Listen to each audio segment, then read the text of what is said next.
quiero expresar algunos conceptos, algunas ideas para la discusión pública y para el análisis de la institución. En campaña electoral se debatió y mucho en foros, en eventos, en debates televisivos, el tema de la seguridad en Colombia y obviamente el de las instituciones que la garantizan. Y dijimos allí que el concepto de seguridad tenía que ser transformado en el país, porque el que se había usado había fallado de manera enorme, llevando incluso a instituciones a una quiebra fundamental de la ética y de los derechos humanos. Propusimos, y es lo que proponemos ahora, cambiar el concepto hacia la seguridad humana. La seguridad humana no es un invento mío, es una discusión mundial que tiene como escenario hoy las Naciones Unidas. Y la diferencia no es de palabras, que sería fácil pronunciar poniéndole apellidos a la palabra seguridad. La seguridad humana básicamente cambia el objetivo, el concepto mismo, la esencia de lo que hasta ahora se ha hecho en esta materia. Hemos medido la seguridad en bajas. ¿Cuántos muertos? ¿Cuántos presos? Día a día la televisión nacional saca más o menos balances en ese objetivo, más o menos los informes que cada mes se presentan, a mí me los presentaban siendo alcalde mayor de esta ciudad, versaban sobre lo mismo. Y sin embargo, muertos tras muertos, bajas tras bajas, neutralizaciones tras neutralizaciones, muchos de los indicadores de la seguridad no han mejorado. Al contrario, muchas regiones del país hoy están en manos y bajo control de grandes organizaciones multicrimen, es el nombre que le vamos a poner, mafias le diríamos más popularmente, pero esas mafias han cambiado también su connotación, fluyen, se han transformado al paso de los años y de las décadas. Hoy el nombre que mejor podríamos utilizar es el de organización multicrimen, porque no solo se dedican al narcotráfico, pueden establecer en una región, en una parte de la ciudad, controles que llevan no solo a las drogas, a los estupefacientes, a construir rutas para exportarlas o microtráfico para el consumo interno, sino que además pasan a extorsiones generalizadas de barrios enteros, de zonas enteras de las grandes ciudades, de comarcas enteras rurales.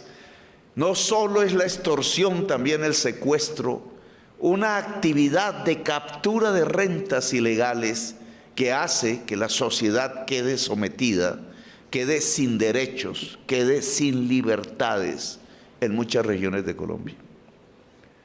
Esos indicadores aparecen allí, esas realidades aparecen allí, el incremento de las masacres, el incremento del asesinato de líderes sociales, el incremento de asesinatos de excombatientes, el incremento incluso del asesinato en general. Desde el robo del celular que quizás hace un muchacho simplemente para llevar ese celular a la novia, como descubrimos en esta ciudad, hasta la banda multicrimen, tenemos una realidad en donde la tranquilidad ciudadana en realidad no ha aumentado. Nosotros queremos proponer entonces el concepto que se basa no en el número de bajas, en el número de muertos, sino en el aumento de la vida. Eso es lo que llamamos seguridad humana. Cómo en un territorio concreto, urbano o rural, en una jurisdicción policial en este caso, 34 que hay, lo que aumenta es la vida y no la muerte. Lo que disminuyen son las masacres Y lo que se incrementa entonces es el disfrute pleno de la existencia.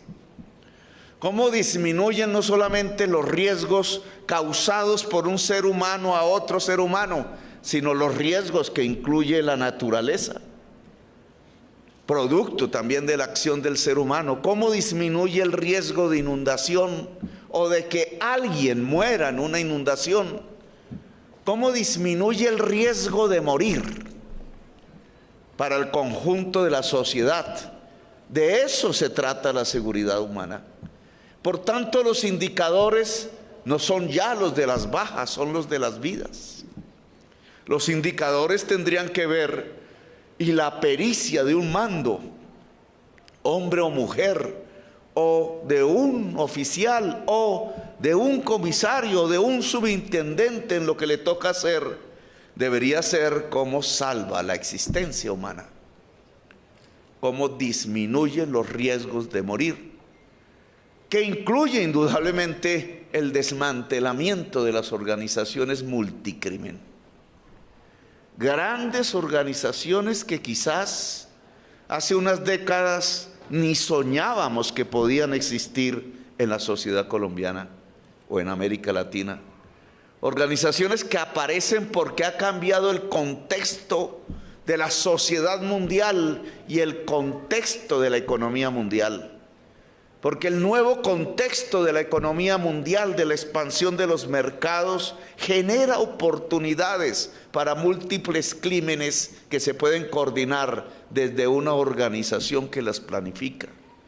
Crímenes que se vuelven internacionales, crímenes que pasan por las fronteras, incluso se pueden construir a lo largo y ancho de América. ¿Cómo no poder reconocer que la tasa de homicidios en los países latinoamericanos y americanos en general, en las diversas ciudades, las más violentas hoy del mundo, algunas de ellas colombianas, menos mal descendiendo, es el producto de organizaciones que se mueven a escala americana, que pueden perfectamente unir verticalmente, como dicen los gerentes de las empresas privadas, el crimen desde donde se produce, por ejemplo, la materia prima, si se trata de drogas, hasta su venta al consumidor final en el país rico y de mayores consumidores. ¿Cuántos miles de kilómetros no atraviesa ese crimen? ¿Cuántas realidades sociales no va navegando? Igual que atraviesa por ríos y por océanos, atraviesa por el ser humano, su diversidad, su conflictividad, sus problemas, sus necesidades. La organización multicrimen ha aprendido a navegar las sociedades de América, e incluso si lo miráramos más allá, cuando examinamos las rutas que pasan por África y llegan a Europa, las vamos viendo aliarse en los diferentes conflictos armados del África subsahariana, del África árabe, del sur del Mediterráneo, de los puertos y las mafias europeas. ¿Cómo enfrentar eso entonces? ¿Cómo enfrentarlo desde una institución nacional, bajo la Constitución del 91 y en la sociedad colombiana? Creo que estamos ante problemas más complejos que la vieja doctrina de seguridad fundada en la creencia falsa de que existe un enemigo interno en Colombia, de que algo confabula en Marte o en alguna parte del planeta para hacernos daño a nosotros. No existe enemigo interno en la sociedad colombiana. Existen personas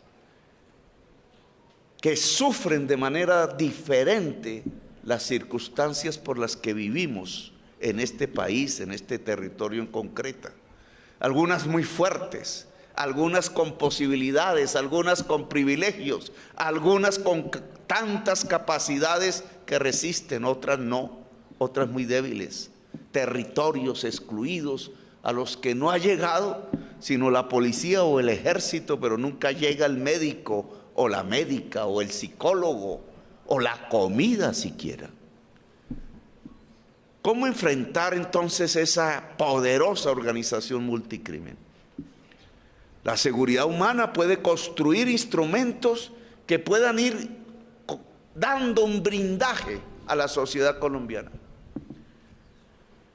Si nuestro pueblo no tiene hambre, habrá menos crimen. Si nuestros jóvenes pueden entrar a una universidad allá en el Catatumbo, en Tumaco, o como ayer que visitaba Leticia, donde solo el 8% de los muchachos y muchachas pueden entrar a una universidad, pues si logramos que la juventud en el Catatumbo pueda ingresar a la universidad, habrá menos crimen. Si logramos que el jovencito en un barrio de estos aquí cerca tenga cómo llevarle el celular a su novia, habrá menos robo.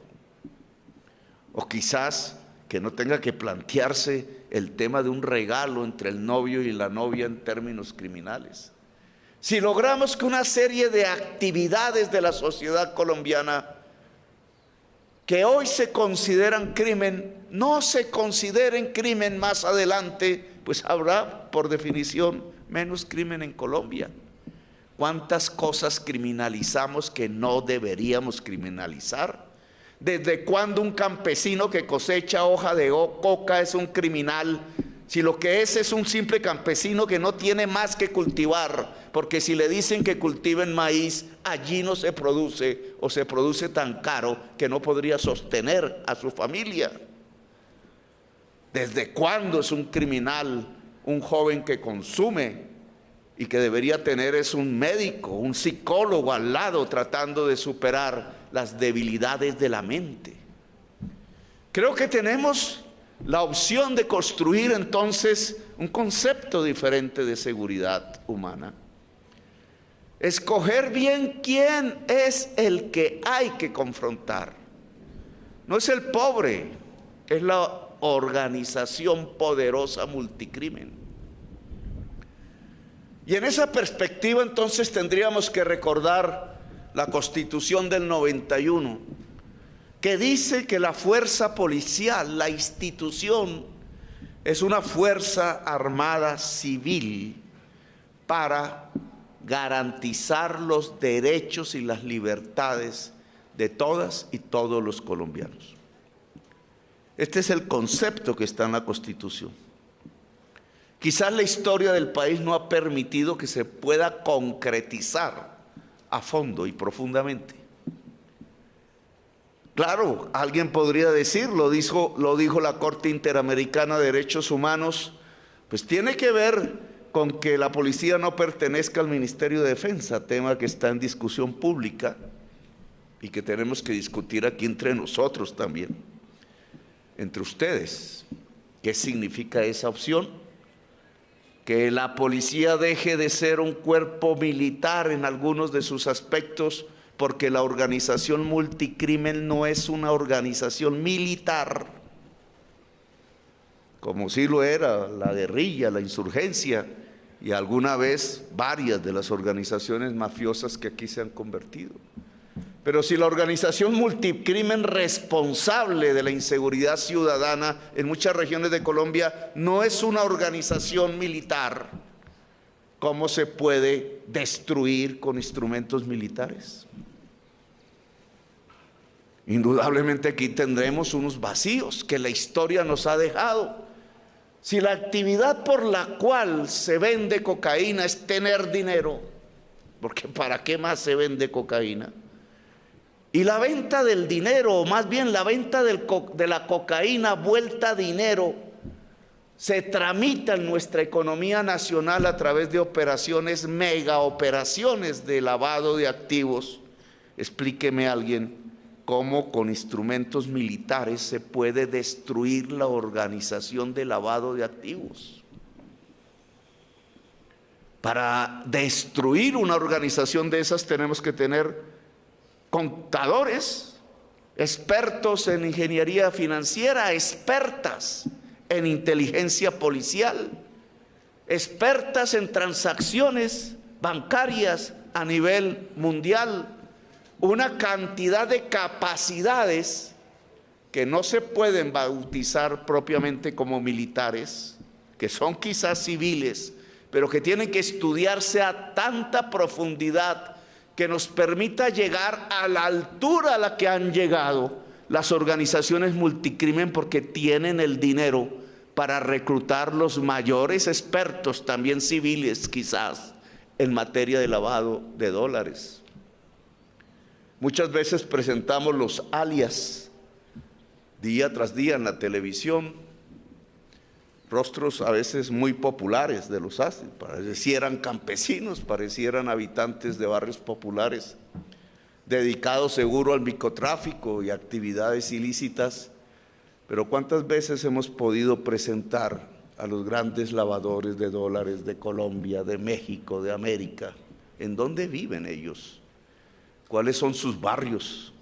¿Y de qué manera podemos llevarlos a la justicia para que sean juzgados?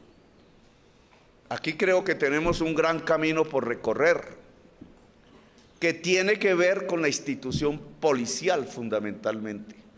Aquí lo que nos muestra estas nuevas realidades de la seguridad humana, de hacer crecer la vida y de desmantelar las organizaciones multicrimen, es que la policía tiene que crecer muchísimo en capacidades.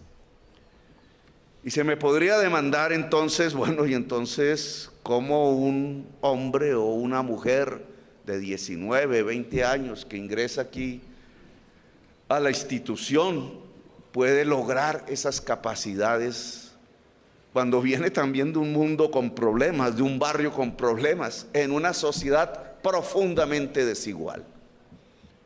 Creo que parte de la transformación no tiene que ver simplemente si se pasa de un ministerio al otro, sino que es un poco más profunda.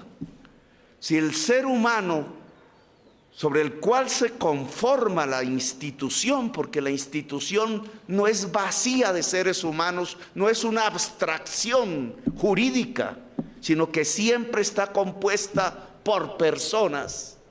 Si esas personas pueden gozar a plenitud de sus propios derechos y libertades. Estoy absolutamente convencido de que una persona que esté en la institución policial gozando de su dignidad humana dentro de la institución no es capaz de violentar la dignidad humana de una persona fuera de la institución. Estoy convencido que entre más crezca el concepto de dignidad humana dentro de la Policía Nacional, más cuidado tendrá la Policía Nacional del concepto y de la realidad de la dignidad humana fuera de la Policía Nacional, allá en la vereda, allá en el barrio popular. La Policía Nacional no está para perseguir jovencitos en los parques. La Policía Nacional no está para tumbarle una carreta de alimentos a un vendedor ambulante, de lo cual casi que exclusivamente vive. La Policía Nacional no está para llegar a una casa de una familia campesina y porque cultivó hoja de coca arrastrarlos hasta las cárceles. 25% de los presos en las cárceles son campesinos de Colombia. Eso lo único que va a provocar son unas guerras secretas, clandestinas en los barrios, una confrontación permanente y creciente entre una ciudadanía joven y un personal de la policía joven. Y esa no es nuestra guerra. Ahí no es que está Colombia construyéndose, ahí a lo mejor se destruye.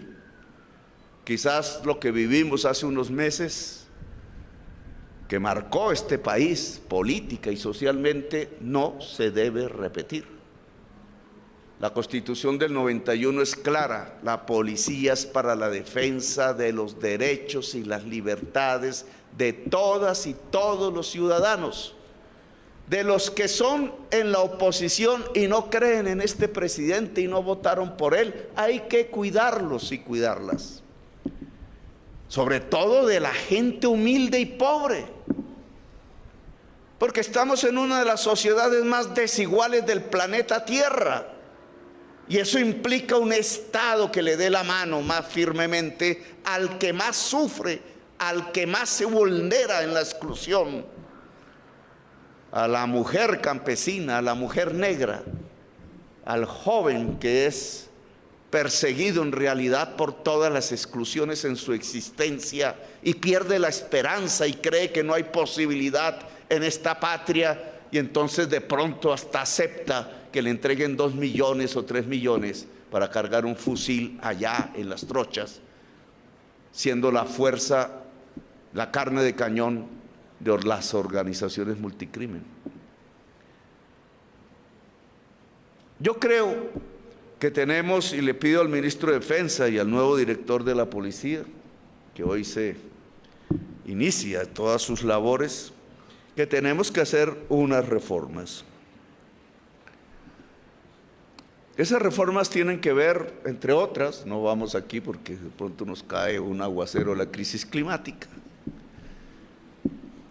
a analizarlas todas a fondo. Pero yo propondría 2 o 3.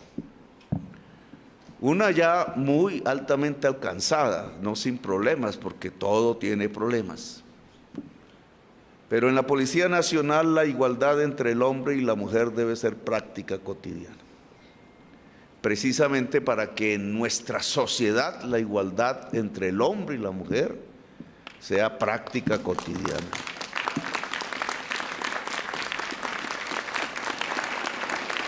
En sociedades que culturalmente han sido machistas desde hace siglos, que nos han educado a los hombres así, a todos, que tenemos esas taras en la cabeza, a veces inconscientemente, tenemos que hacer esfuerzos institucionales para que la mujer pueda llegar a estar en las mismas condiciones que el hombre en cualquier institución, en cualquier parte, incluida la policía. Aquí se han hecho esfuerzos indudables y son visibles. Un desfile de estos hace 20 años, quizás no sería así, creo yo. No, ustedes saben más que yo. No sería así. Entonces hay avances que hay que continuar. O sea, el papel de la mujer dentro de la policía tiene que ser fortalecido, protegido, cuidado. Hay que crear mecanismos de denuncias en caso de que existan problemas, irregularidades, para que la mujer sienta aquí en la Policía Nacional, quizás dentro de todo el país, su espacio más seguro. 2, hay un mundo social diferenciado. Uno es el mundo del intendente, del patrullero, que puede llegar a comisario. Uno es ese mundo y otro es el mundo del personal ejecutivo. Este es un tema que no solamente es de la policía. Pero cuando existen 2 mundos diferenciados y pasar de un mundo al otro cuesta dinero, puede suceder que entonces la capacidad de mando se deshace, que se cuestiona. Si un comandante come en la misma zona y con los mismos instrumentos y con la misma comida que un patrullero, esto incluso, pues es mejor mando, es más respetado, es más querido, es menos distante que cuando tienes una estación de policía de 300 patrulleros, por poner un ejemplo, y de pronto te llega un subintendente que jamás ha sido patrullero en su existencia y no sabe qué es eso, pero llegas a mandar. Se produce el choque, la debilidad del mando. Por eso a mí me parece que los 2 mundos deben unirse. Es decir, que cualquier patrullero pueda ser general de la República simplemente por mérito y no porque tuvo un dinero para hacer el curso. Que lo que cuesta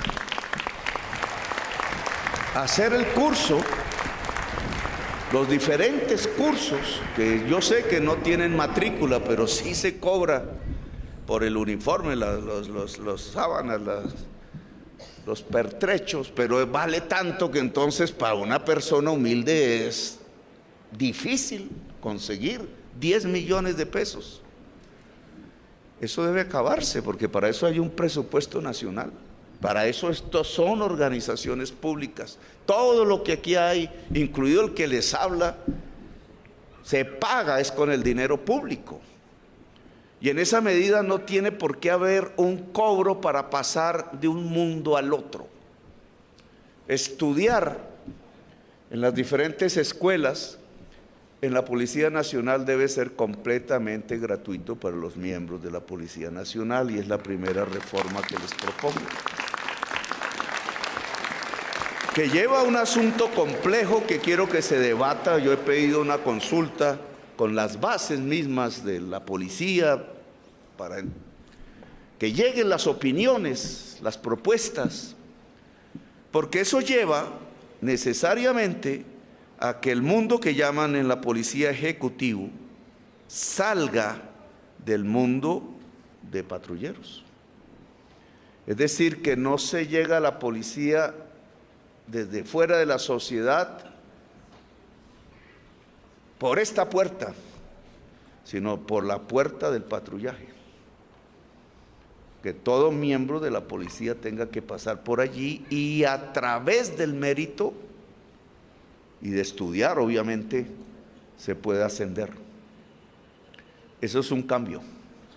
Es un cambio que tiene sus bemoles, no digo que no, pero que puede garantizar una fortaleza del mando y una mayor unidad en la acción, al final de cuentas, que la policía pueda tomar en diferentes regiones y lugares, que no haya diferenciación social en la policía, que cualquiera pueda ser general si tiene los méritos, que no sea la condición económica. Yo hablaba en campaña de la política, que esa sí es peor, pero que no sea la condición económica la que le impida a una mujer o a un hombre dentro de la policía hacer, como su vocación le indica, la carrera, quizás hasta el final, hasta la cúpula, hasta que algún día aquí un presidente lo despida en honores, porque ya se acabó su ciclo al frente de la fuerza policial. Y una segunda propuesta es que al final, y esto tendría que ver más con las fuerzas militares, donde las personas son más transitorias que en la policía, por el tipo de servicio, pero la policía será mejor si sus integrantes todos pueden elevar su nivel de escolaridad.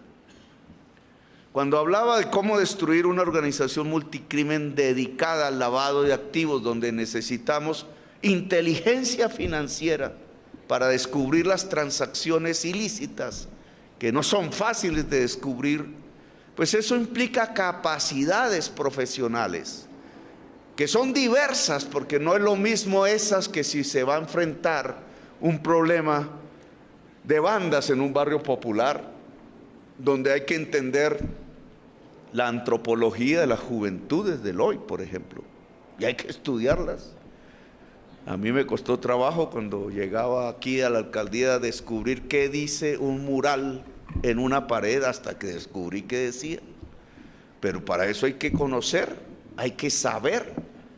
Si implementamos un programa donde al máximo posible las personas que entran de patrullera a esta institución pueden empezar acoplando su actividad diaria de trabajo con la educación superior, ojalá en todas las disciplinas, lo cual implica que no solamente se puede estudiar aquí, sino que habría que abrir las puertas de la universidad pública, del SENA, y ampliar estas de las escuelas para lograr un cometido en donde el nivel de escolaridad de la totalidad de la policía crezca. Tendríamos una policía mejor, más capaz. Esas capacidades son fundamentales a la hora de defender los derechos y las libertades de la ciudadanía. Cuando una persona aquí se retire por cualquier razón, queda capacitada en la sociedad colombiana para ejercer su profesión sin decaer. Decía con usted, general, ¿qué pasa con un soldado que sabe manejar un fusil y de pronto sale a la sociedad y ya no es profesional, ya no le dan el salario de la fuerza militar y va a pedir un puesto. ¿Y qué le dicen? Si no es celador de un edificio, no, si acaso, no le dan ningún puesto, porque sabes manejar un fusil. Pues la institución estatal tiene que darle las capacidades a los jóvenes hombres y mujeres que entran a estas instituciones, que son armadas, que tienen unos conocimientos específicos, pero que no se aplican en la sociedad, las capacidades también para defenderse en la sociedad. De tal manera que el paso por la policía o el paso por el ejército, o por la fuerza aérea o por la armada, sea un paso que le garantice a cada ser humano que ingresa salir mejor de cómo entró, en capacidades humanas de todo tipo, que incluyen las académicas, las profesionales. Un cuerpo de policía más profesional, claro que implica unos dineros. Lo que pagaba el patrullero, ahora lo paga el Estado. Lo que paga hoy el cadete o el alférez, lo debe pagar el Estado. La educación que habría que encontrar incluso fuera de estas instituciones, la tiene que pagar el Estado. Y entonces en volumen, ¿cuánto es? Y llegamos a la práctica de todo gobernante. ¿Qué es lo prioritario? Porque ese dinero puede que esté, pero se gasta en otras cosas. Puede que esté dentro de la policía y se gasta en otras cosas. Puede que esté dentro de las fuerzas militares y se gasta en otras cosas. Puede que esté dentro del Estado y se gasta en otras cosas. Pues yo lo que les propongo es que todo gasto en el ser humano es prioritario. Las cosas pueden esperar, los seres humanos no. Es más importante la mujer y el hombre que tiene el fusil que el fusil, siempre y en todo lugar. El fusil no se dispara solo, o el fusil puede ser autodestructivo, pero si el ser humano que está detrás de ese fusil es cada vez mejor, tengan ustedes la seguridad que lo que tenemos es más capacidad, más garantías de seguridad, más garantías de defensa, una policía en este caso, que como dice la Constitución, sea la garantía plena de los derechos y las libertades de toda la ciudadanía colombiana, sin excepción, desde el más pobre hasta el más rico, pero sabiendo que quien más necesita es el más pobre, y por tanto esa alianza Estado-Pueblo, Ejército-Pueblo, Policía-Pueblo, Ejército campesino y campesina, policía joven del barrio popular, es fundamental establecerla si queremos una mejor democracia, más estabilidad, más tranquilidad, un desarrollo que ojalá alcance a toda la sociedad colombiana para que este país sea mucho más grande de lo que es. Gracias por haberme escuchado, me alargué un poco. Felicitaciones y un aplauso a ustedes, muchachos y muchachas de la Policía Nacional. Gracias, muy amables.